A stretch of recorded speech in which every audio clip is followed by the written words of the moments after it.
Clear your desk, loser. The voice cut through the office noise like glass. I looked up. My boss was standing over me, eyes bright with the kind of joy people usually save for weddings or winning the lottery. Stealing company funds? You're done. The CEO's son stood just behind him, smiling like a man watching a chess piece fall exactly where he planned. Dad already called the cops. Every head in the office turned. My name hung in the air like a bad smell. I said nothing. What, no begging? My boss laughed. Pathetic accountant. Cat got your tongue? Termination papers landed on my desk with a slap. Sign them or we add criminal charges. I met his gaze. Steady. Controlled. He thought my silence was fear. It wasn't. I wasn't who he thought I was.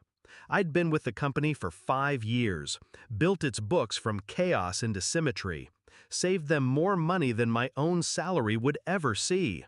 And now, this. I'd seen it in his eyes for months, the CEO's son. The envy, the careful way he lingered near my reports. Too eager to help, too quick to bring me coffee I never asked for. The first irregularities I noticed weren't mine. They were his.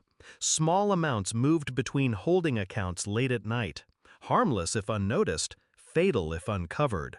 I kept notes, quietly. And then, suddenly, I was the one accused.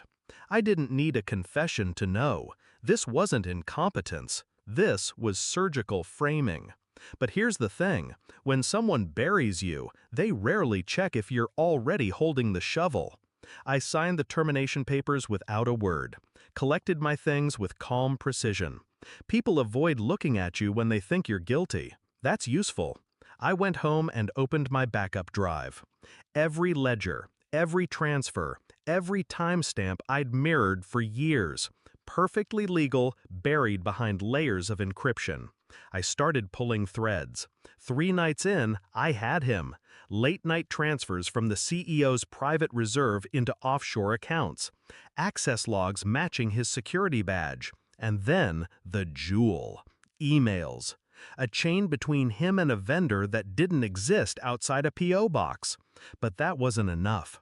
I needed more than proof. I needed inevitability. So, I waited.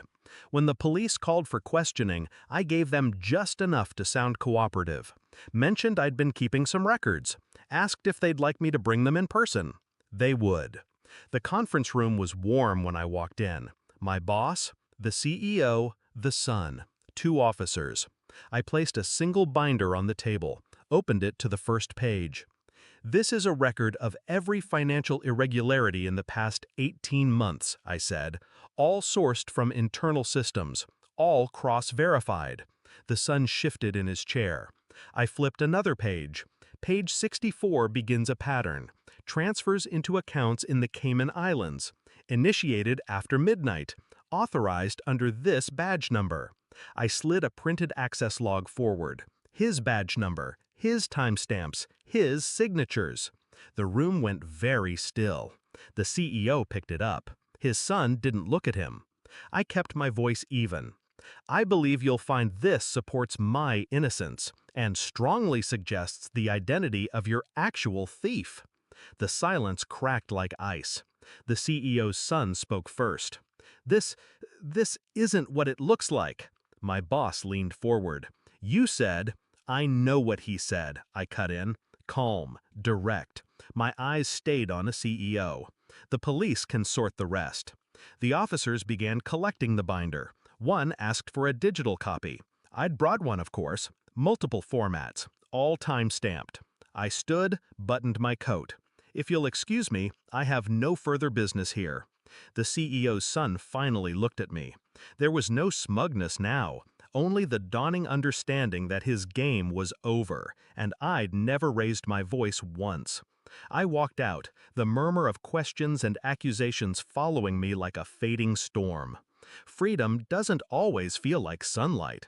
Sometimes it's just the absence of a weight you didn't know was crushing you. They'd spend weeks picking apart what I'd given them. The son would deny. The CEO would rage. My boss would scramble to distance himself from the mess. I didn't care. My part was done. I hadn't cleared my name in the court of public opinion. I didn't need to. The only people who mattered had the truth and the ability to act on it. Some victories don't come with applause.